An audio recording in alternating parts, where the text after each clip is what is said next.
We left off in Daniel chapter 2 as Babylon's king Nebuchadnezzar had a series of disturbing dreams. Now, be aware that we're not going to come close to finishing chapter 2 of this lesson, because there's a lot more here than meets the eye. The king called his flock of seers and enchanters and magicians and astrologers all together and told them he needed to have this persistent and troubling dream of his interpreted. However, before he'd listen to an interpretation, first, they had to prove themselves by telling him the details of the dream itself. But even more, if they couldn't tell him the subject of his dream, they'd be executed. Well, after some back and forth between the king and his seers, they admitted it was humanly impossible for any man to know another man's dreams. Well, the king promptly ordered that all of his seers in the capital city of Babylon were to be killed, their family homes destroyed, because he lost any faith that they had legitimate gifts to interpret dreams or to see the future. Now, this mass execution was to include Daniel and his 3 Jewish friends, who, the timing seems to indicate, were still in the midst of their 3-year education. That was part of the process of changing their identity from Hebrew to Babylonian. Now, when Daniel is informed of this harsh decree, he pleads with Arioch, the chief of King Nebuchadnezzar's royal bodyguard, to give him an audience with the king, because he believes that with a little time, he can satisfy the king's demand concerning his dreams. Daniel and his 3 cohorts pray to the Lord to reveal to them the secret of Nebuchadnezzar's dreams. The Lord responds. Daniel, who we're told in chapter 1 had the spiritual gift of deciphering dreams and visions, was naturally the one to whom God communicated the meaning. And it happened in a waking vision at nighttime. In a most appropriate response, Daniel prayerfully thanked the Lord for saving them, for giving him the key to unlock the king's dream. Well, let's reread a portion of Daniel chapter 2. If you have a complete Jewish Bible, it is page 1099. Daniel chapter 2. We're going to start reading at verse 19.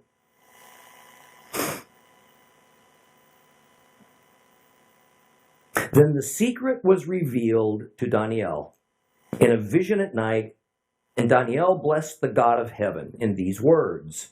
Blessed be the name of God from eternity past to eternity future, for wisdom and power are his alone. He brings the changes of seasons and times. He installs and deposes kings. He gives wisdom to the wise and knowledge to those with a discernment. He reveals deep and secret things. He knows what lies in the darkness, what light dwells with him. I thank and I praise you, God of my ancestors, for giving me wisdom and power, and revealing to me what we wanted from you, for giving us the answer for the king. So Daniel went to see Arioch, whom the king had charged with destroying the sages of Babel, and said to him, Don't destroy the sages of Babel. Bring me before the king. I'll give the king the interpretation. Well, quickly Arioch brought Daniel before the king and told him, I have found one of the exiles of Judah who will reveal the interpretation to his majesty. And the king said to Daniel, who had been renamed Belteshazzar, Can you tell me what I dreamt and what it means? And Daniel answered the king, No sage or exorcist or magician or astrologer can tell his majesty the secret he is asked about. But there is a God in heaven who unlocks mysteries. And he has revealed to King Nebuchadnezzar what will happen in the Achrit HaYamim. Here are your dream and the visions you had in your head when you were in bed. Your Majesty, when you were in bed, you began thinking about what would take place in the future, and he who reveals secrets has revealed to you what will happen. Yet this secret has not been revealed to me because I am wiser than anyone living. but so that the meaning can be made known to your majesty, and then you can understand the thoughts of your own mind. Your majesty had a vision of a statue, very large, extremely bright. It stood in front of you, and its appearance was terrifying. The head of the statue was of fine gold, its chest and arms of silver, its trunk and thighs of bronze, its legs of iron, and its feet, partly of iron, partly of clay.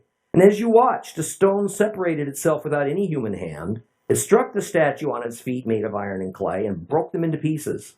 Then the iron, the clay, the bronze, the silver, and the gold were all broken into pieces, which became like chaff on a threshing floor in the summer.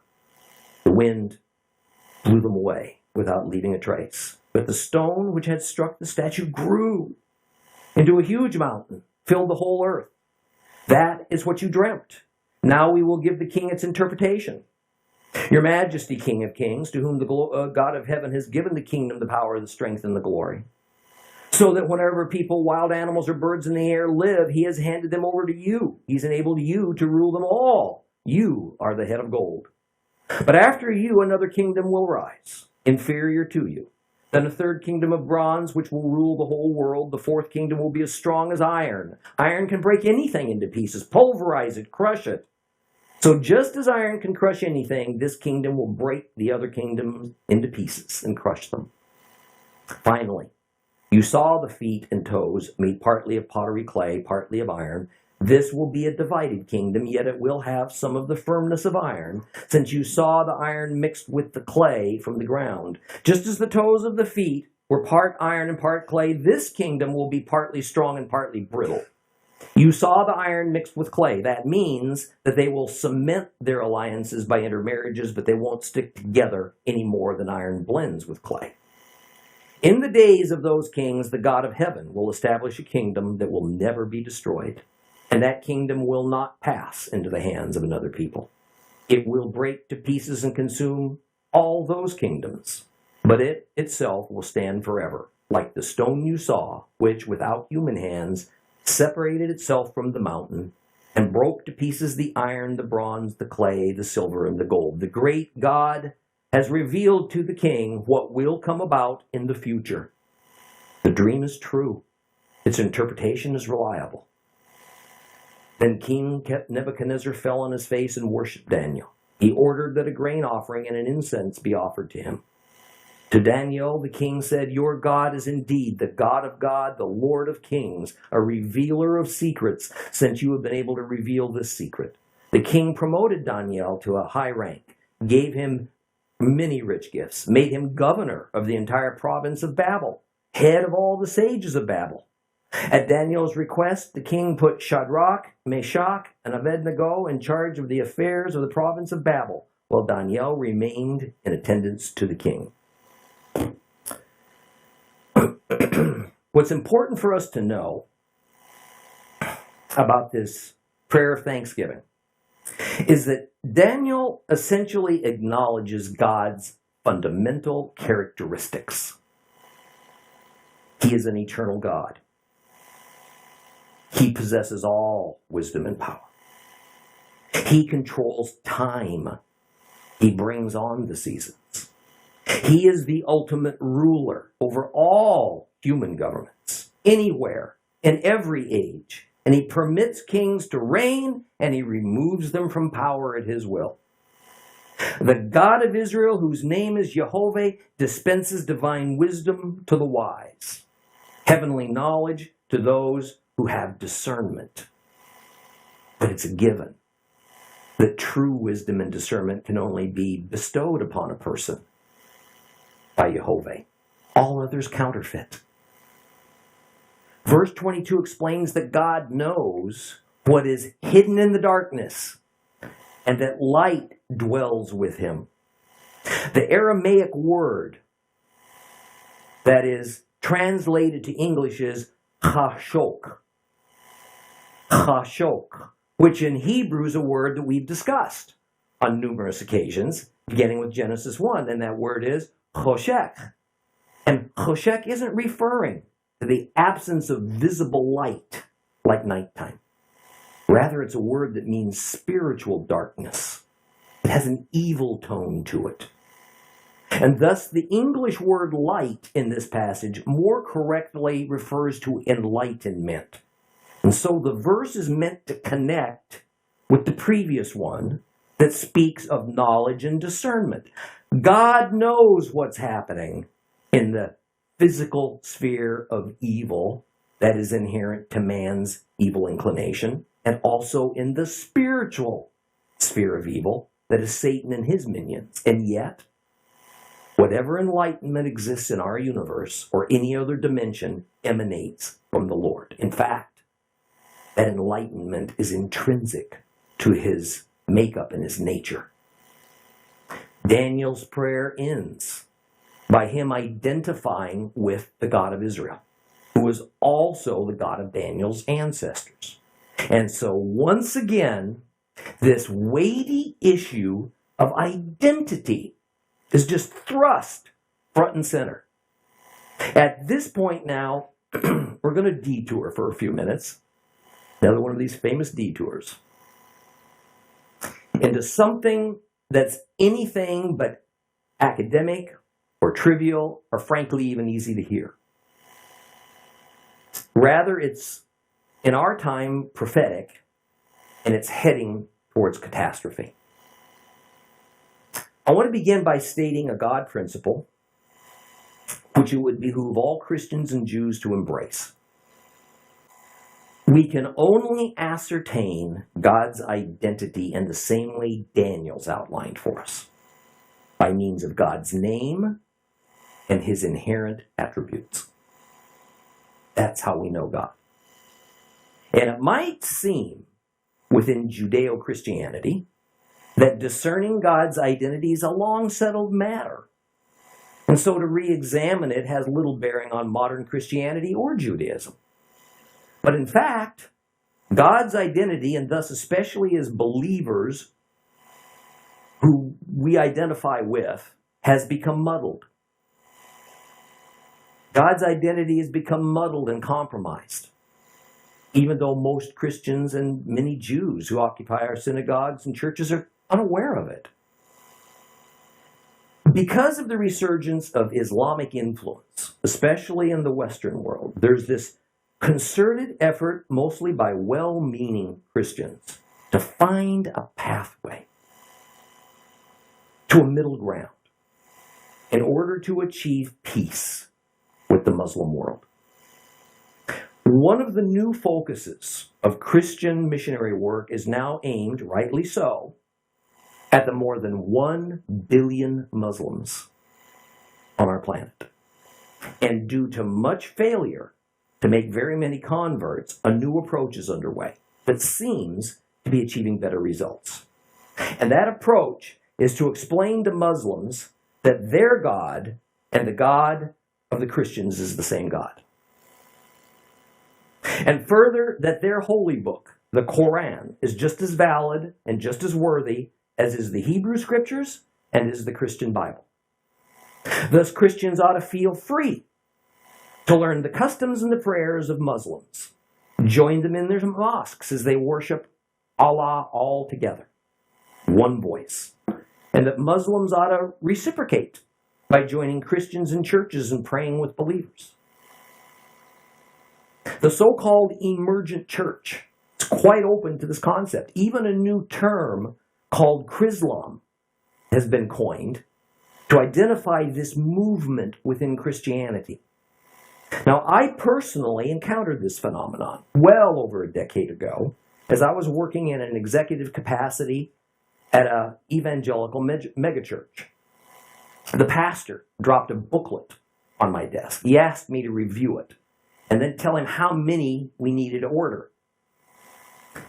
It had been produced by the missions board of this well-respected evangelical denomination, and because the annual missions week focus was only a few weeks off, hundreds of thousands of this booklet had been printed in order to hand out to the many congregations that formed this denomination. And the booklet essentially explained to the denominational membership that for the sake of spreading the gospel of Christ, we ought to accept that Allah is the same as Jehovah and the same as the God of Israel. And that there's nothing wrong with the Quran as a holy book. And that we ought to seek out Muslims to pray with and to pray with them in the name of Allah. In fact, Muslims have always been praying to Jesus. They just didn't know it. After I climbed down off the ceiling and I gathered myself, I went into the pastor, I showed him some underlying passages, and he went red in the face. And much to his credit, he immediately put in a call to the missions board, logged his protest, and told them this booklet was unwelcome in his church. Now, I have close contact with one of the largest non-denominational Christian missions group in the Middle East. And many of their missionaries hold that same viewpoint about Allah and Islam that I just explained to you. And even those missionaries who have some misgivings, some reservations about it, still adhere to it in practice because of the good results they seem to be getting in getting Muslims to accept Jesus. But all is not as it seems. Quite recently, I had dinner with two folks who are active in missions to the Muslims. One in particular who deals with it at the highest levels. And both of them were very eager to explain that due to this relaxed and enlightened approach to Middle Eastern Arabs, large numbers of Muslims have now become, to use their term, not mine, Christian Muslims. And I replied, I didn't understand the meaning of that term. How could a Christian also be a Muslim, since they were separate religions? And their response was that these Muslims believed in Jesus, and they wanted peace with Christianity, but they also retained their Muslim identities. And thus the long sought-after middle ground had finally been found. So we all ought to rejoice and join in the effort. Well, a little later in the evening, I talked separately to one of the men and asked him this question. Have you ever asked these Muslim converts who Jesus is? And at that point, he leaned over to me and he confessed that indeed that this issue was troubling to him, because the Christian Muslims who professed belief in Jesus did not believe that he was God, did not believe that he was the Son of God, or was he God's Messiah. Nonetheless, he felt that while they did not accept the divinity of Yeshua, that they were equally insistent on maintaining their Muslim identity, that they were either Christians or well on their way to becoming Christians. And he pointed out that many accepted modern-day Christian denominations essentially hold the same belief that Jesus was a good man, but he was not divine. And this also agrees with the beliefs of most of the modern schools of Bible scholars. So for him, case closed. The situation may not have been ideal, but it was a good thing nonetheless. Well, Yeshua seems to have a different standard for answering the question, who is Jesus? In Matthew 16, 13 through 17, it says this. When Yeshua came into the territory around Caesarea Philippi, he asked his Talmudim, his disciples, who are people saying the Son of Man is? And they said, well, some say John the Baptist, Yochanan the Immerser. Others say Elijah. Others say Jeremiah, one of the prophets. But you, he said to them, who do you say I am? Shimon Kepha, Simon Peter, answered, you are the Messiah, the Son of the living God. Shimon bar Yochanan, Yeshua said to him, how blessed you are. For no human being revealed this to you. It was my Father in heaven. I can't begin to tell you how this new, distorted idea among many believers, among many Christian missionaries, of how Jesus is to be presented to Islam, even to the Western Gentiles, and what constitutes faith in Christ troubles my heart. I can't begin to tell you how catastrophic this is to our faith. I certainly don't hate Muslims. Muslims are certainly worthy of being told the good news of Jesus and being saved as much as anyone else. I have Muslim friends and acquaintances. Most of them are good people. But the Old and New Testaments are clear that our identity and which God we identify with and how to identify that God is everything for a human being. Here at Seed of Abraham, we have spent years studying the Old Testament, and it is overflowing with stories of Israelite kings and of their subjects adopting elements of pagan worship, of other gods, of the cultures attached to them, and then adding it to their worship of the God of Israel. I even gave you the scholarly name for this phenomenon, syncretism. And what was God's reaction to all this? Unequivocal condemnation of it. Sometimes killing those Hebrews who practiced it. Sometimes various disasters befalling his people in the Holy Land as a supernatural judgment. And in the end, exile. In fact, this was the primary subject of the many prophets the Lord sent to warn and chastise his people Israel. Therefore, I want to be clear in this matter. Allah is not the Arabic name of the God of Israel. It is a uniquely Islamic God whose origination is with the Nabateans' moon god system.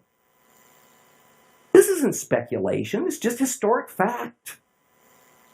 The Quran is a schizophrenic compilation of words that begins with respect for Christians and Jews, but then quickly turns to demonizing us and demands that we convert to Islam or be subjugated as slaves or just simply outright murdered. The attributes that create the identity of the God of Israel are the opposite of the attributes that create the identity of the God of Islam. Identity. See, it's all about identity. And identity is established by means of name and attributes, just like it is on your passports. We are told by Christ we cannot identify both with God and with Mammon. We cannot identify both with the world and with Yeshua. We cannot identify both with Allah and Jehovah any more than the Hebrews were allowed to identify with both Baal and Jehovah. No matter how they tried to rationalize it, how much they insisted upon it for the sake of getting along with their neighbors. See, it's important to realize, and this is going to be the hard part for you today, it's important to realize that merely saying you believe in Jesus, that doesn't establish a saving faith. In fact, much of Islam, might surprise you to know, accepts the reality, the historical reality, that a Jewish man named Yeshua, Jesus, lived, and that he was a good man and a great teacher. So it's not that difficult of a step for them to go from a tacit approval of Jesus within the framework of Islam to becoming more familiar with his teachings, adopting especially his admonitions regarding love and peace. And this is because not all Muslims are warlike.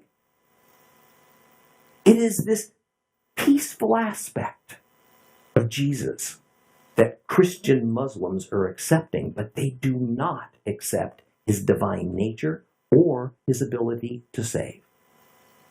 Now, as a caveat, there indeed are Muslims who have sincerely converted They've become Christians. I personally know a handful of them. But the key is they've renounced their Muslim identity. They have accepted the divine and saving nature of Messiah. And they would refuse the label of Christian Muslim. Therefore, in our day and era, we have to be aware and be alert that there is a category of religious people who look admiringly to Jesus. And I've come up with a name for these folks. I call them Jesusites. They're distinct from Christians or Messianic Jews.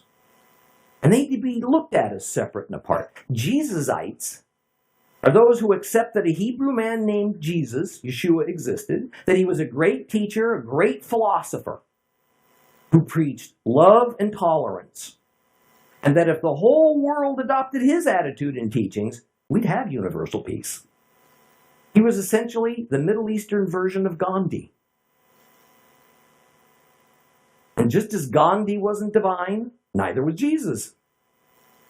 But to the Jesusites, that doesn't make him any less worth following.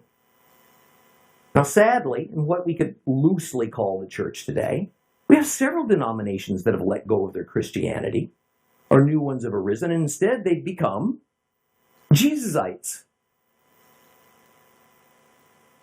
They want to retain the label of Christian, but I'm determined not to let them have it.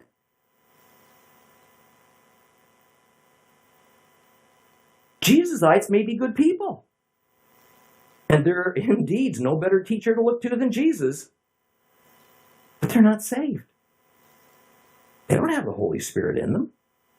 Therefore, they are not Christians. Because these folks still desire to be called Christians, it waters down the meaning and definition of the term Christian, which ought to mean what it's always meant. Those who know Christ as God, Lord, and Savior. And that sort of process of dilution of faith and a resultant disillusion of identity is essentially what King Nebuchadnezzar intended for Daniel and for his three friends.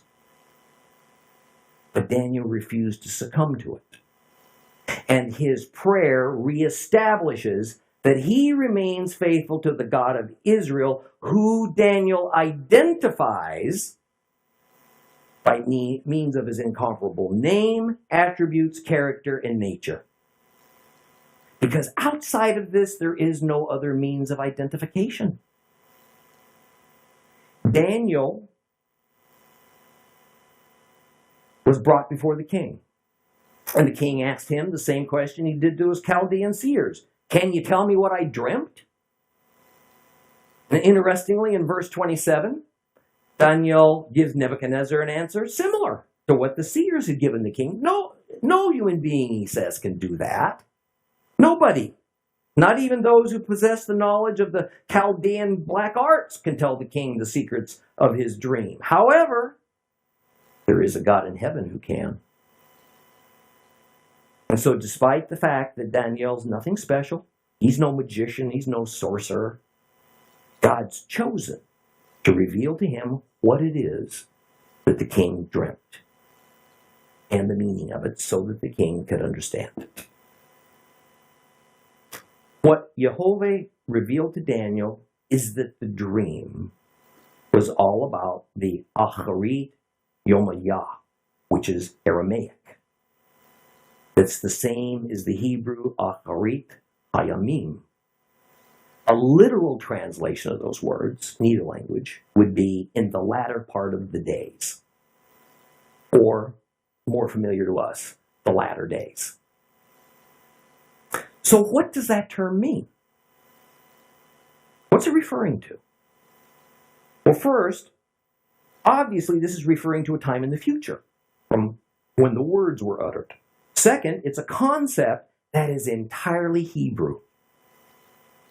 It's used regularly in the Hebrew prophetic writings. And of course, Daniel was very familiar with those writings.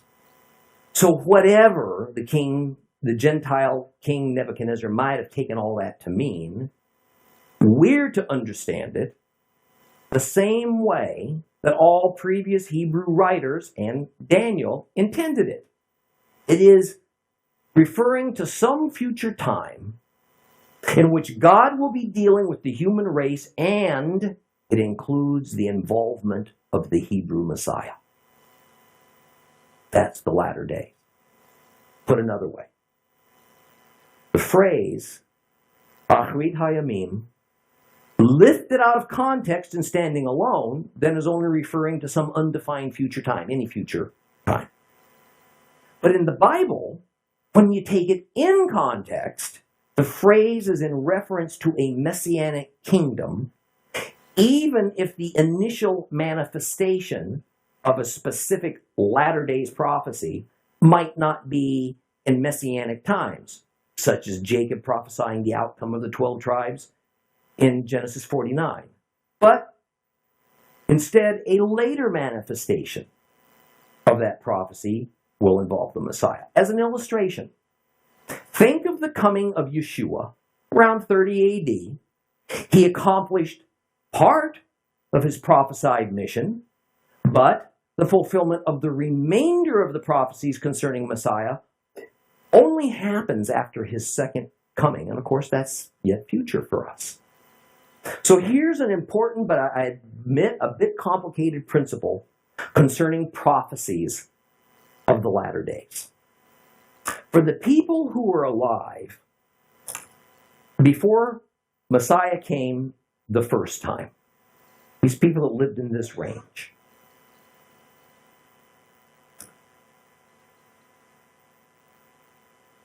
the Acharit Hayamim was future to them. That was their latter days.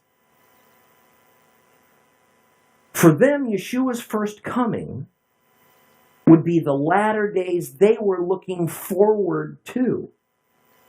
What they didn't know then was that the latter days manifested itself more than once. And the second manifestation would be very far into the future. For us today, Messiah's first coming, well, that's ancient history. Because we're up here somewhere. It's something we turn around to look back upon.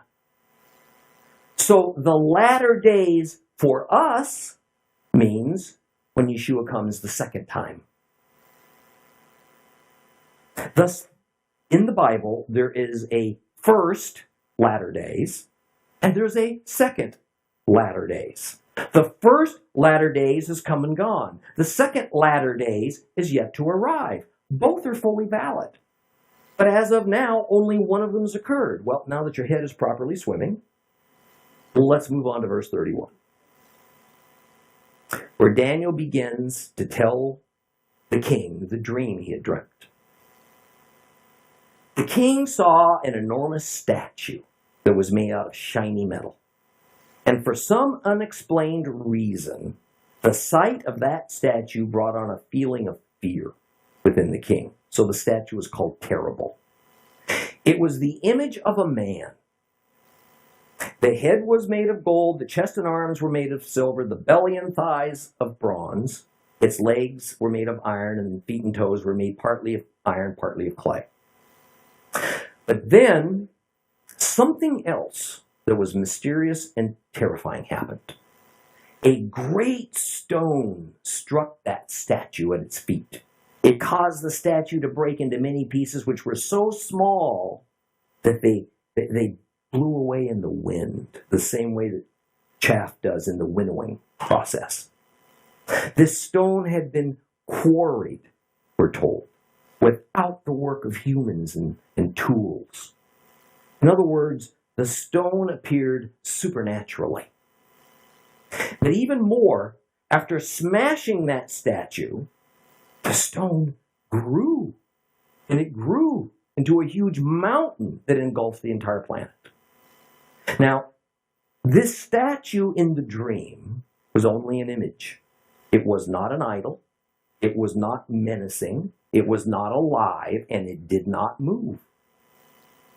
The only moving object in the dream was that great stone that struck, toppled, and destroyed the statue. In fact, if we can take it completely literally, the statue was fully formed and present in the dream before the stone showed up to disintegrate it. No doubt the king was by now suitably impressed by Daniel's words and was all ears. So let's briefly consider that statue itself. First, notice that it was one piece. Each successive part or portion melded right into the next. It was a unity. And what we can know in hindsight is that it represents the Gentile empires that will dominate the world in succession until Messianic times. The second thing to notice is that the only undivided part of the statue is the head of gold.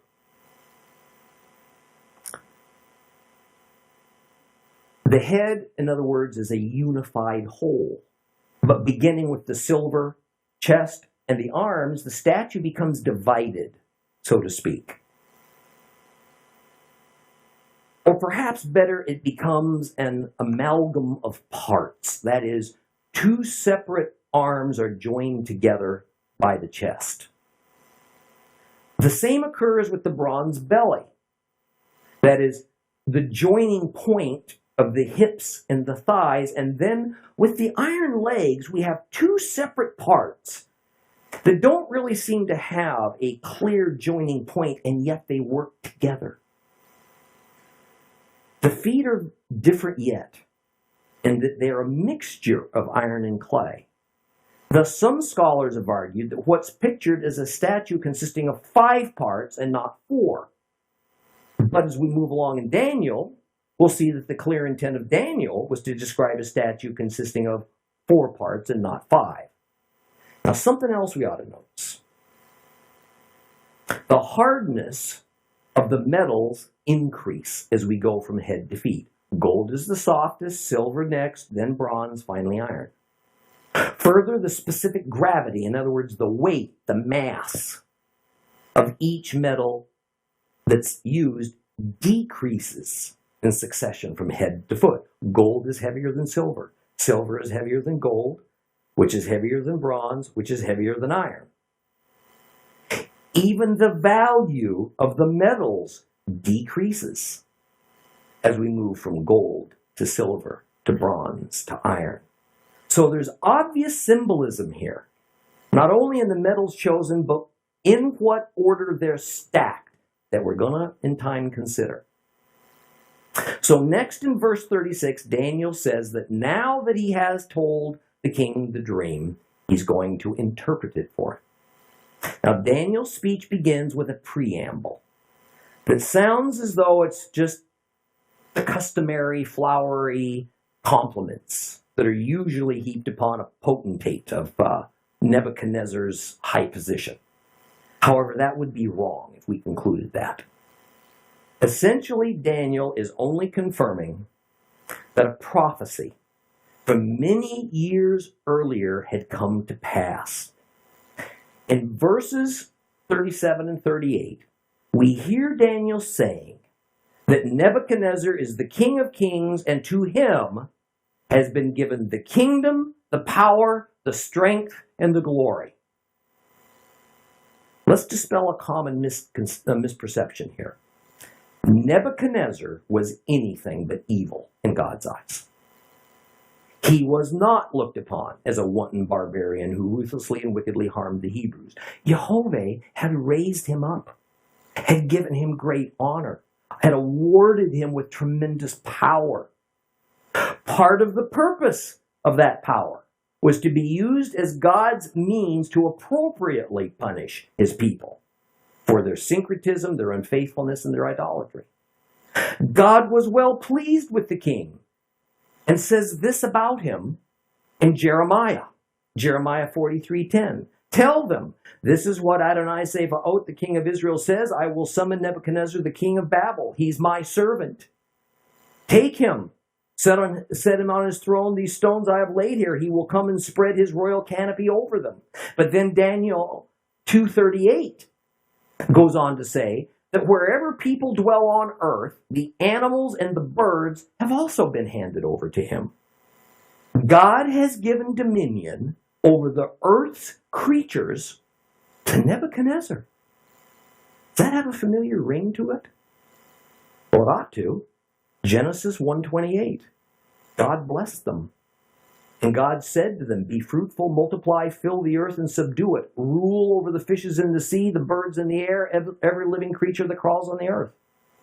See, this speaks of the authority that God gave to Adam and Eve in the Garden of Eden. Now, in the 6th century BC, the Lord was handing this authority over to the Gentile king Nebuchadnezzar.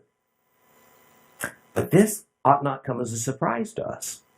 I'm sure it wasn't a surprise to Daniel, because Jeremiah had prophesied exactly this.